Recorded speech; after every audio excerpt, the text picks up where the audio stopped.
Supportive Services for Veteran Families is a program to combat homelessness in the veteran community. Veterans who are eligible for SSVF services are those who have active duty service, and that may include some guardsmen and reservists.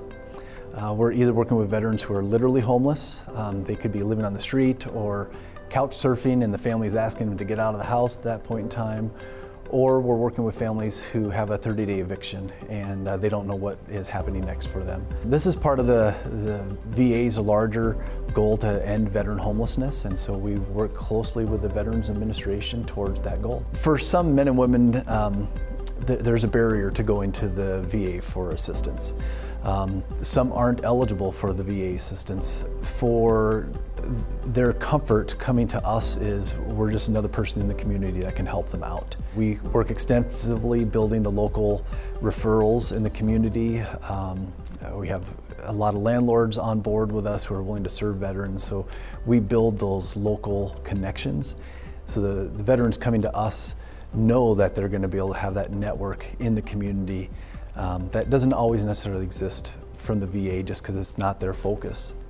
The process begins meeting with a service coordinator either on the phone or in person and identifying if they qualify, making sure they have the proper documentation, and then sitting down and working through that enrollment process.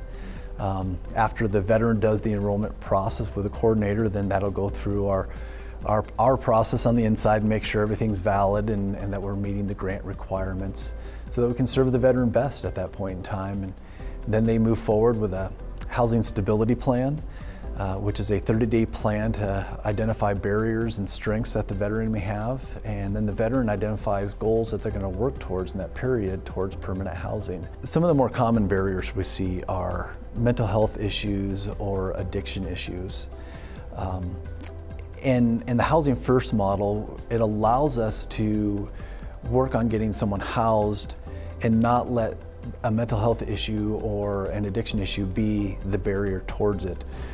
So that's where we can get them housed quickly, but then we want to connect them to those resources to deal with those other issues so that that permanent housing really is permanent. The other area is just a basic ability to trust. And that, for someone who's been chronically homeless, they've lived in a world that there is no trust.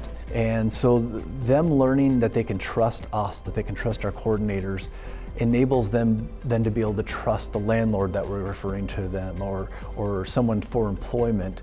And when they can begin to build that trust, it really creates a solid foundation that is a better securement for permanent housing.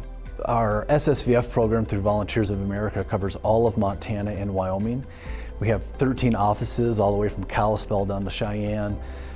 But a veteran doesn't have to be in that specific location of an office to be served. You know, our coordinators will travel. We can do enrollments over the phone or through videos, and we have community partners to help us make those happen. Veterans can access our services through our website, voanr.org. At the top of the screen, they can click on our services and identify veteran services there. We also have an 800 number, 844-4VOA-VET.